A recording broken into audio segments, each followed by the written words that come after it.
कहता हूं हमारे गुरु वो हैं दोस्तों जिनसे जुड़ने का नाम उपासना है, जिनके दिखाए गए पथ का नाम साधना है, जिनके बनाए गए गायत्री परिवार को संवारने का नाम आराधना है, जिनके लिखे को पढ़ने का नाम स्वाध्याय है, जिनके कहे को सुनने का नाम सत्संग है और जिनके चरणों का दर्शन ही तीर्थ यात्रा है।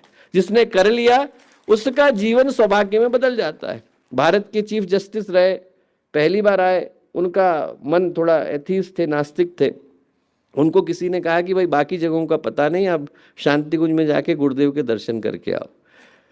गुरुदेव के दर्शन करने आए पर मन में शंकाएं थी, तो यहाँ पर आए, रिकॉर्डर लेकर के आए, मैं सब चीज़ें रिकॉर्ड करूँगा, यहाँ देखूंगा कि क्या होता है। आए तो किसी ने पैसे नहीं मांगे, शांति कुंज में पैसे लगते नहीं। उनको लगा कि ये लोग आज नहीं मांग रहे हैं, हो सकता है 90 दिन मांगे। 9 दिन का सत्र किया, 9 दिन के सत्र में जहाँ गए अच्छा ही सुनने को मिला।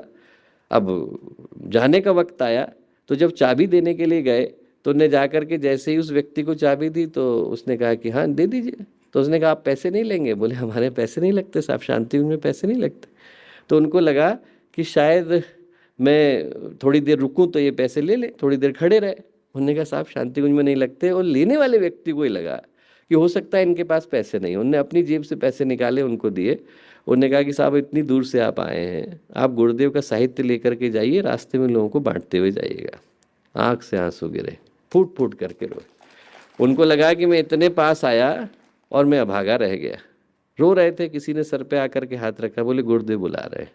गुरुदेव के पास गए, गुरुदेव ने सर पर हाथ रख करके पूछा बेटा क्या करता है? तो अब क्या बोले, आए थे तो सब झूठ लिखाया था, नाम गलत लिखाया, उनका जो प्रोफेशन था वकील का था लिखाया था पुरोहित। उनको लगा कि शायद इससे जल्दी में हो जाए, तो उनने ये सब करके झूठ लिखाया था। तो गुरुदेव ने पूछा काम क्या करता है? तो अब क्या बोले, झूठ लिखाया था।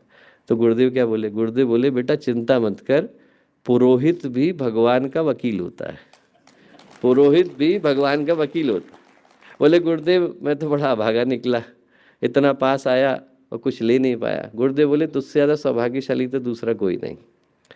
शंकाएं लेकर के आया था, अध्यात्म लेकर के जा रहा है। मनुष्य के जीवन में इससे बढ़कर के सौभाग्य नहीं। मैं कहूँगा आज के दिन जब हम लोग आगे देखें कि हमें कहाँ जाना है, उससे पहले पीछे देखें कि जब गुरुदेव से जुड़े नहीं थे तो हम क्या थे। जिस दिन गुरुदेव का आगमन हमारे जीवन में हुआ तो किस सौभाग्य की धारा ने हमारे जीवन में जन्म लिया। बालकों जैसा चरित्र, स्फटिक जैसा भाव, महापुरुषों जैसी गंभीरता, आदि शक्ति जैसी करुणा, ऐसे व्यक्तित्वों के विषय में हम लोग पुराणों में पढ़ते हैं, इतिहास में पढ़ते हैं। उनको आंख से देखने का सौभाग्य, उनको कान से सुन पाने का सौभाग्य, उनके दर्शन कर पाने का सौभाग्य, उनकी धोती पकड़ पाने का सौभाग्य, उस जगह पर चल पाने का सौभाग्य जहां पर वो चले थे। ऐसा